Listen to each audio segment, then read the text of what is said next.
Welcome to a video running through a whole bunch of logarithm examples. Hope this helps. Okay, here we go. We have log to the base 2 16 here. And so this will help if we have log to the base 2 to the power of something. Now 16 is actually equal to 2 to the power of 4. So if we pop that up there, you have a log law whereby that 4 can come down the front. So that can turn into 4 log to the base 2. This one asks what power, this bit here asks what power do you have to put the base of 2 to get to, and that section there ends up equaling 1. So you've actually got 4 times 1 equals 4 for the answer of that one. So there's two log laws we're using there. The one where the power comes down the front, and the other one where if you've got a base of 2 to get to, we have 1 as the result of that circled section. Okay, in a similar way, log to the base 5, 125. If we can turn that into log to the base 5, 5 to the power of something, will be going very well. So 5 to the power of 3 equals 125. Once again, we'll use that indice law that says the power of a log can come down the front. 3 times log to the base 5, 5.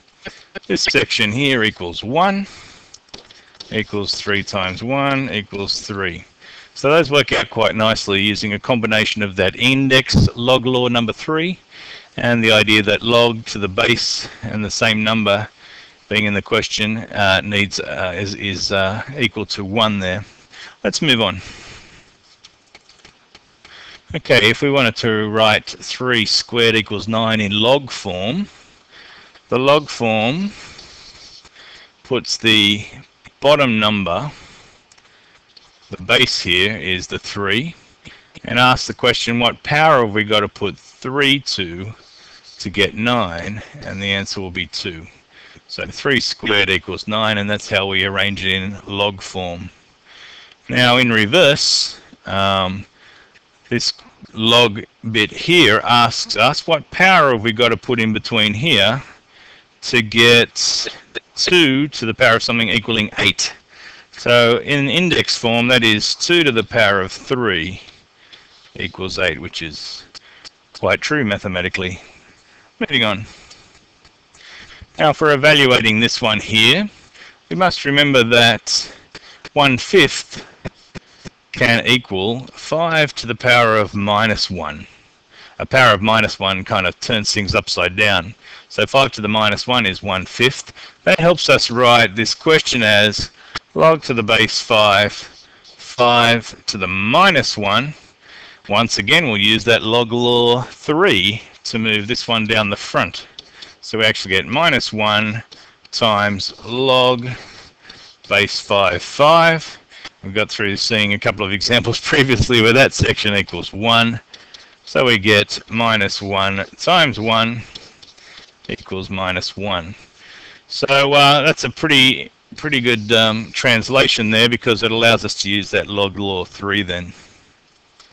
Moving on.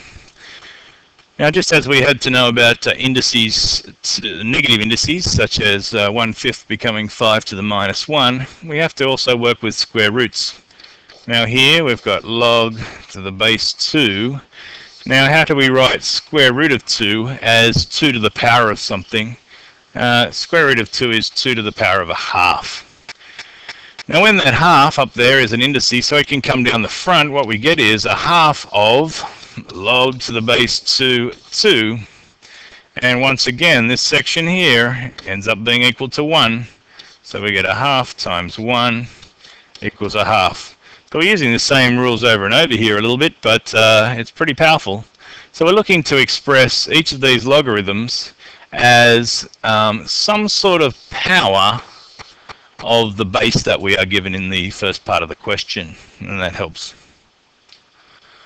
Okay, simplify and evaluate. So this means we've got to simplify, and this word evaluate means that we'll get a number answer for our final result. So let's go. Now we are adding this log and this log separately. Log law 1 says that we can combine them into the one logarithm statement. Log to the base 8, we can write this with 2 times 4. So that's log law 1. We can write them in, combine them into the one log, and we take the plus and replace it with a multiply in the process. So we get log to the base 8, and wouldn't you know it, we have the base being the same as the number we're looking for. Once again, that whole thing equals 1. But only after we applied the log law 1 that says 2 separate logs that are adding can be combined into the one log with a multiply instead. Moving on. Okay, let's have a look at this one. Once again, we're using that log law 1, I think, because we've got 2 logs with a base 4 here. We can combine them into the one log. Log to the base 4, 32 times 2 this time, equals log to the base 4, 32 times 2 is 64.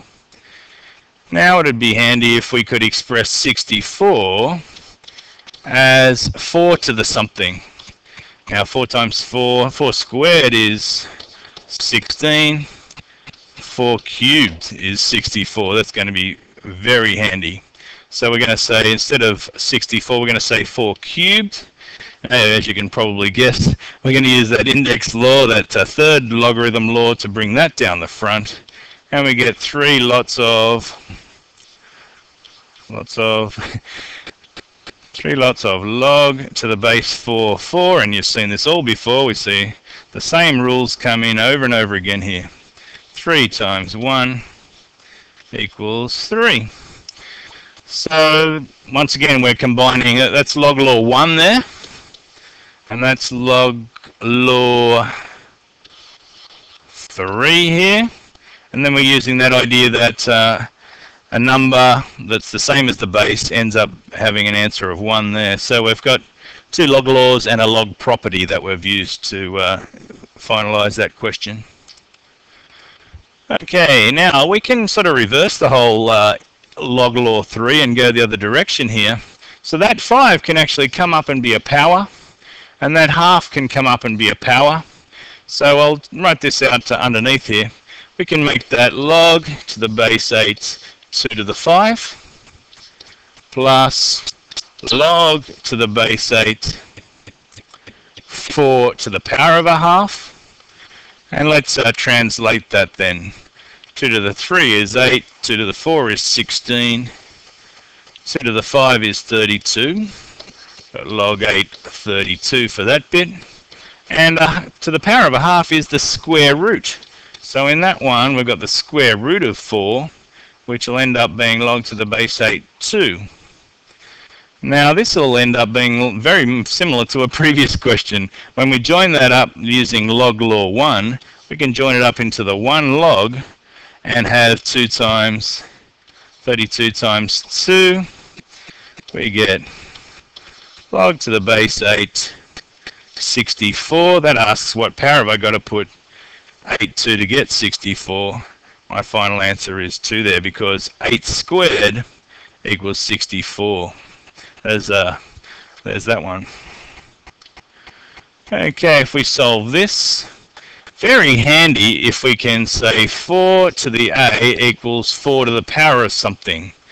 Now 4 squared, 16, 4 to the 3 is 64, 4 to the 4 is 128. So let's replace 128 on this side over here with 4 to the 4. Now you notice our bases are the same.